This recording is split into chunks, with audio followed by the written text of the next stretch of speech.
You know what they say, right? That agenda delayed is not necessarily agenda denied. But congratulations to the Super Eagles. Albeit they are not yet through to the World Cup per se, but they are going through the playoffs. If you had asked me if they were going to do it, I wouldn't have thought it was possible because the odds were stacked against them, and that's why we've got to really congratulate them. The odds were stacked against them. That goal by Onyeka actually changed so many. They just needed to score as much as they could, and they did. And one thing we'd have to highlight, if you're being fair in your criticism of Nigeria, is Osimhen didn't really play much of their qualifiers. But then again, it speaks a lot. And I remember during the last FIFA World Cup qualifiers, if one player is the only one really motivated, and you can actually feel his pain if he's going to miss out on the World Cup. If one player has to drag a whole nation by its neck, that when he's not available, the nation is not at their best, then that is problematic. Because what happens in the unlikely situation, or a situation we all wouldn't want, if the player cannot be around or is injured? So, and a nation that has like a lot of attackers, tagged in attackers, have the former two CAF best players, but without Osimhen, the team just can't function the same. And Benin, shocking. Benin were shocking, to be very honest. I know they were going away. I know they were likely the underdogs, but to concede 4 and not score any was kind of shocking, because for varied periods in the first half, they seemed that they were likely to score, and Wabali was also doing his things. So you thought Benin would score, but for them to concede 4 without replying, then bros, you can't represent Africa when the odds are stacked against you. You are not that man. You are not that man, because at least score a goal, and they couldn't do that. But also, another important thing I want to talk about is the importance of having Nigeria at the World Cup. I know, honestly, if we take the qualifiers as a whole, Nigeria don't deserve to be where they are right now. They don't even deserve the prelims, if I'm being very honest with you. But the most important thing is, and even me as a Ghanaian, yeah, we troll them all and that. But if Ghana is not going to the World Cup, my team is always Nigeria. It's always been that way. 2018, Ghana was not the World Cup. I was supporting Nigeria. But it's very important, and I think Nigeria as a country can now put all their bad performances behind them, and then look forward to better performances, because this team is capable of a lot. Look forward to solving their defensive issues. I don't know how all of a sudden Nigeria has defensive issues, because going into the AFCON, they were one of the best defense at the AFCON. But then they can put all that behind and make all these corrections. This is like a second chance in life. Like, many people do not get this. But let's move on to the controversial issue, which I have a lot of opinions about. So for a very long time on this platform, right, we've been talking about the playoffs and how Nigeria wouldn't make it into the playoffs. That was because all those considerations were made without taking into consideration that CAF was going to take away points from Eritrea. And that's our bad. And that's not just our bad, but that's the bad of many countries. Because as of March 14th, this rule was made known.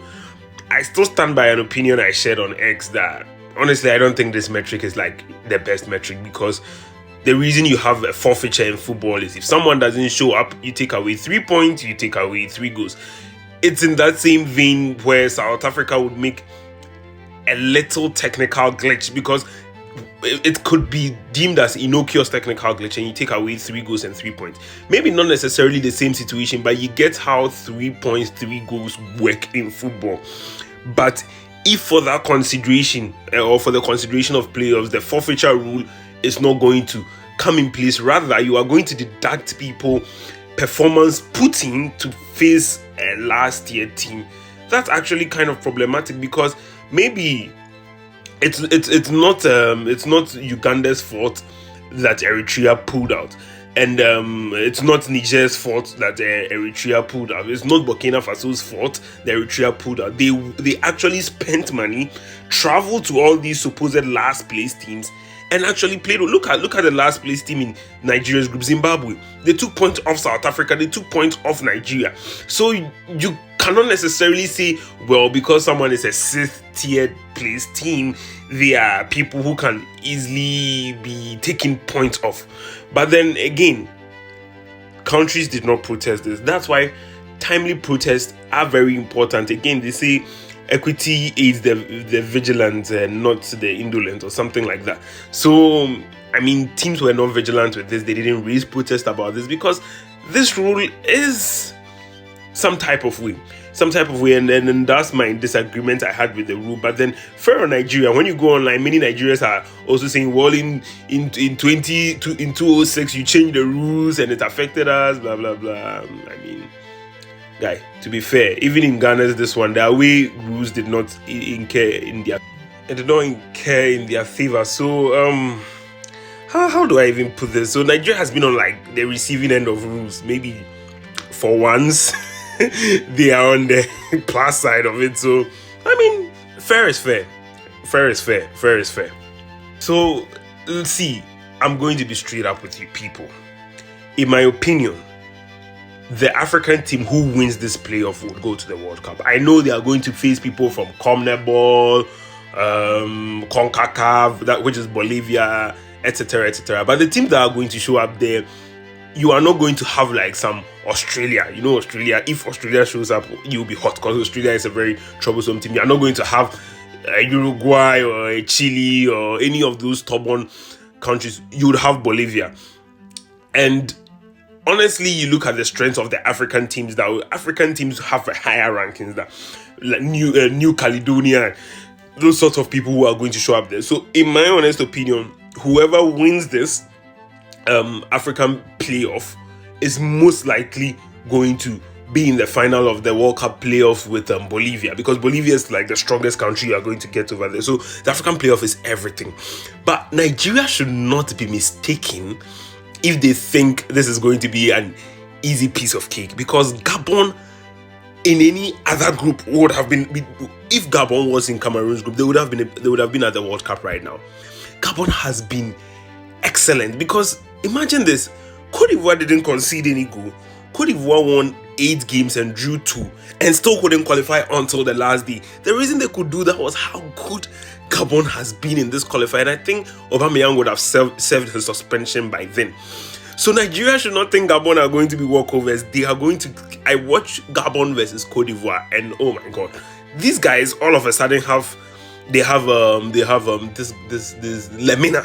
They have Lemina. They have Aubameyang. They just function as a unit. And that's what has been lacking from Nigeria till yesterday, the ability to function as a unit. But then Nigeria's ability again to know that they've been given a second chance is what was going to be very, very vital. Cameroon versus Congo, that is going to be another difficult game. Congo were just not lucky. They were leading, they were up by 2 goals against Senegal, and that thing just messed everything up for them. They threw it away. Cameroon has just not been impressive. So I would, unless they also would want to see this as a second chance given, the likely thing should have been a Cameroon-Nigeria Africa playoff final, but I'm tilting towards a Nigeria-Congo because, I mean, Cameroon has not been impressive. So guys, share, subscribe, like. The name is Safo Kwame Oheneba, and thank you for watching.